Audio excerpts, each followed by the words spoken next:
पुराने ज़माने की बात है। एक मज़दूर बिल्कुल अकेला था।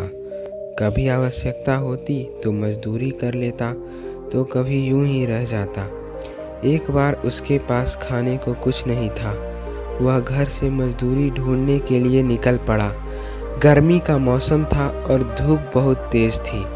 उसे एक व्यक्ति दिखाई दिया जिसने एक भारी संदूक अपने सिर पर उठा रखा था। उसने उस व्यक्ति से पूछा, क्या आपको मज़दूर चाहिए? उस व्यक्ति को मज़दूर की ज़रूरत भी थी, इसलिए उसने संदूक मज़दूर को उठाने के लिए दे दिया। संदूक को कंधे पर रखकर मज़दूर चलने लगा। गरीबी के कारण उसके पैरों में जूते नहीं थे। सड़क की जलन से बचने के लिए कभी कभी वह किसी पेड़ की छाया में थोड़ी देर खड़ा हो जाता था। पैर जलने से वह मन ही मन झुंझला उठा और उस व्यक्ति से बोला, ईश्वर भी कैसा अन्यायी है, हम गरीबों को जूते पहनने लायक पैसे भी नहीं दिए। मजदूर की बात सुनकर व्यक्ति खामोश रहा। दोनों आगे बढ़ चले। ठीक तभी उन्हें एक ऐसा व्यक्ति दिखाई दिया जिसके पैर ही नहीं थे। वह जमीन पर घिसटते हुए चल रहा था। यह देखकर वह व्यक्ति मजदूर से बोला, तुम्हारे पास तो जूते नहीं हैं, परंतु इसके पास तो पैर ही नहीं है। जितना कष्ट तुम्हें हो रहा है, उससे कहीं अधिक कष्ट इस समय इस व्यक्ति को हो रहा होगा। तुमसे भी छोटे और दुखी लोग संसार में हैं।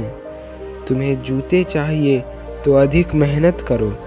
हिम्मत हारकर ईश्वर को दोष देने की जरूरत नहीं।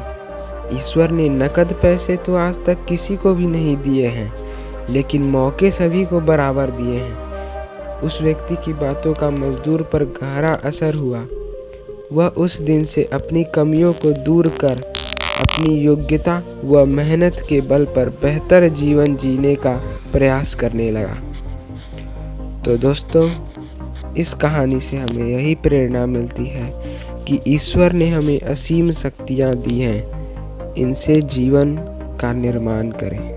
संस्कृत में भी एक श्लोक है कि उद्यमेन हि सिद्ध्यन्ति कार्याणि न मनोरथै, न हि सुप्तस्य सिंहस्य प्रविशन्ति मुखे मृगा।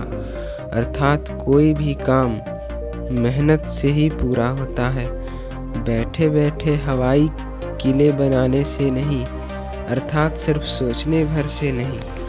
ठीक उसी प्रकार सोते हुए शेर के मुंह में भी हिरन खुद नहीं चला जाता। दोस्तों, मिलते हैं आपसे अगले वीडियो में, तब तक के लिए धन्यवाद।